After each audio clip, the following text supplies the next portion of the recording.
Supriya सुळेंकडे OBC प्रमाणपत्र असल्याचा विजय वडेट्टीवार यांनी आरोप केला आणि त्यानंतर त्यांनी माफीनामा सुद्धा दिला।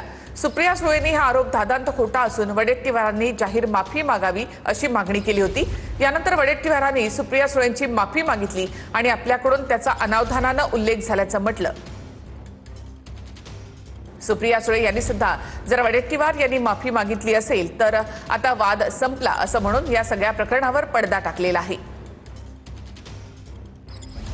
विखे पाटील यांनी ओबीसीचं प्रमाणपत्र घेतलेलं आहे। अर्ध्या मराठ्यांनीच घेतलाय, 90% घेतलाय। ते काय आता जरांगे पाटलांना जरा माहिती कदाचित नसेल, पण जेवढे मोठे नेते आहेत सुप्रिया सुळेंच्याकडे पण आहे। हो, सगळ्यांच्याकडे आहे, कोण नाही आहे, सगळ्यांनी ते प्रमाणपत्र ओबीसीचं घेऊन ठेवलं आहे। तर अनावधानाने उल्लेख झाला खेद व्यक्त करतो असं वडेट्टीवार यांनी म्हटलेलं आहे। सुळेंकडे ओबीसी प्रमाणपत्र असल्याचा आरोप वडेट्टीवार यांनी केला होता, त्यावर त्यांनी माफी देखील मागितली। सुप्रिया सुळेताई आमच्या पक्षाच्या नेत्या आहेत, त्यांच्याबद्दल अशा प्रकारचा चुकीचा समज किंवा चुकीचा मेसेज देऊन चुकीच्या बाबतीमध्ये बोलणं हे पक्ष आम्ही सहन करणार नाही। मला वाटतं त्यांनी कोणाची सुपारी घेतली ते त्यांनाच विचारा, त्यांना कुठून पुरावा भेटला। सुप्रियाताईंनी ओबीसी दाखला घेतलाय आणि सुप्रियाताईंनी ओबीसीचा दाखला घेऊन केला। तर सुप्रिया सुळे यांचं ट्विट आहे, विजय वडेट्टीवार यांनी माझ्याकडे ओबीसी प्रमाणपत्र असल्याचा धादांत खोटा आरोप केला आहे।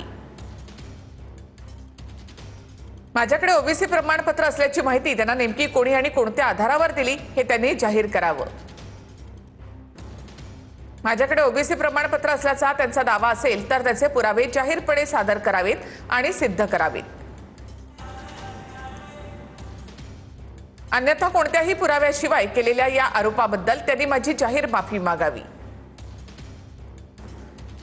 सुप्रिया सुळे यांनी हे ट्विट केलेलं आहे।